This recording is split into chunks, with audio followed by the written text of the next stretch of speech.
और उसी समय बिजली जाती है। अब ये बिजली गई, और बिजली कैसे गई? और बिजली गई ताकि कोई पहचान ना सके, नहीं तो शायद अगर बिजली रहती तो अपराधी पहचाने जा सकते थे, और गोली मार कर उनकी हत्या कर दी गई। जो व्यापारी समाज है वो आतंकित और भयभीत हो गया है। पहले भी लोगों को लगता था कि अगर राजद की सरकार बनी बिहार में तो आतंक भय पैदा होगा, अपराध बढ़ेगा, और इस घटना ने उनकी आशंका को पुष्ट करने का काम किया है। ये बहुत ही दुखद घटना है। अभी तक कोई गिरफ्तारी की सूचना नहीं है। किसी ने कहा कि शायद आज कोई एक गिरफ्तारी हुई, मुझे पता नहीं, लेकिन इस घटना को आज करीब 5-6 दिन हो गया, अभी तक कोई गिरफ्तारी नहीं हुई है। आए थे यहाँ पर, घटनास्थल पर पीड़ित परिवारों से मुलाकात की थी। तो बहुत दुखद घटना है और बहुत साधारण परिवार है। मैंने अभी उनकी दुकान को देखा, बहुत छोटी सी दुकान, सुनार की दुकान है, और ऐसा लगता है कि एकदम टारगेट करके इनकी हत्या की गई है। ऐसा नहीं कि कोई छीन छोड़ का मामला हो, कोई लूटपाट का मामला हो, और उसी समय बिजली जाती है। अब ये बिजली गई, और बिजली कैसे गई? और बिजली गई ताकि कोई पहचान ना सके, नहीं तो शायद अगर बिजली रहती तो अपराधी पहचाने जा सकते थे, और गोली मार कर उनकी हत्या कर दी गई। ये बहुत ही दुखद घटना है। अभी तक कोई गिरफ्तारी की सूचना नहीं है।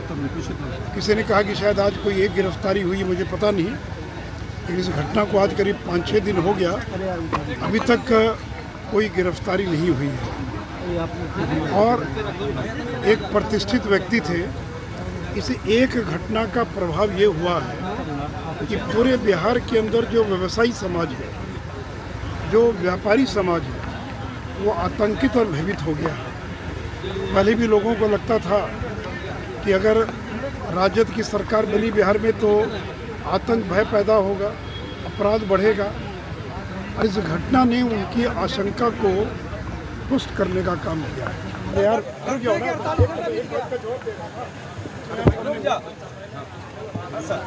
देखिए, कल केसीआर के आने की सूचना मिली थी। आज केसीआर बिहार आए हैं, और गलवान घाटी में जो लोग शहीद हुए उनके परिवार को उन्होंने सहायता दी है। लेकिन यही केसीआर हैं जो सर्जिकल स्ट्राइक पर सवाल उठा रहे थे, जो कह रहे थे कि नरेंद्र मोदी को सबूत देना चाहिए कि सर्जिकल स्ट्राइक हुई कि नहीं हुई। और ये लोग वो लोग हैं अपने अपने राज्य में जिनका जनाधार खिसक गया।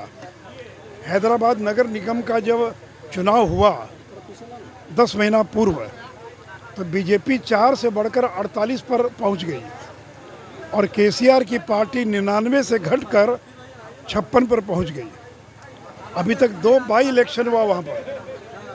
दोनों बाई इलेक्शन में केसीआर बुरी तरह से हार गई और बीजेपी की वहाँ पर जीत हुई है। इतना ही नहीं थी, 2019 के लोकसभा चुनाव में निजामाबाद में केसीआर अपनी बेटी कविता को चुनाव नहीं जीता पाए, और बीजेपी वहाँ से चुनाव जीत गई। ये लोग डरे हुए हैं। जिस तेज़ी से तेलंगाना में बीजेपी बढ़ रही है, इनको डर है कि जब भी विधानसभा के चुनाव होंगे तो वहाँ उनकी सरकार न बन जाए। वही हाल नीतीश जी का है।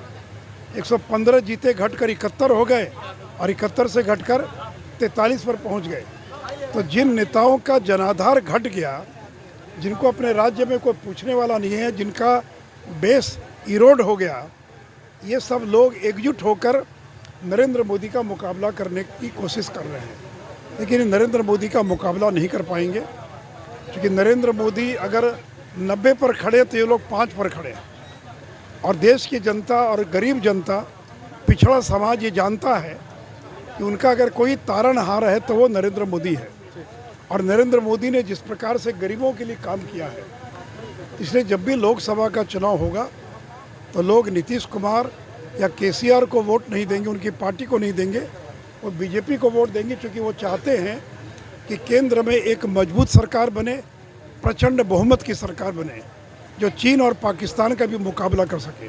अब जनता वो 90 का दौर में नहीं जाना चाहती है कि जब 20 MP वाला, 30 MP वाला अगर प्रधानमंत्री बन गया तो देश की क्या हालत हुई थी।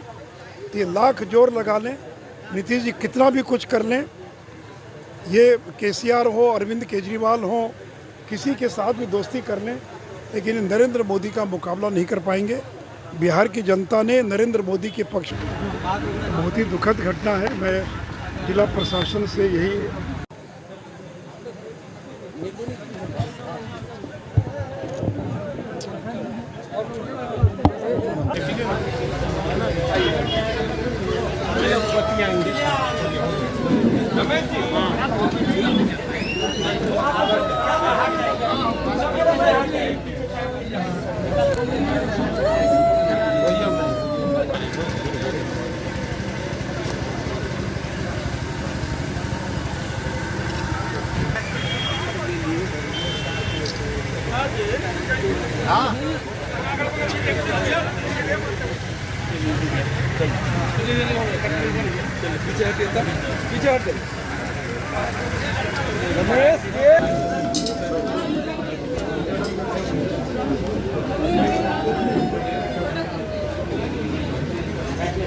आगे से हट जाइए, आगे से हट जाइए।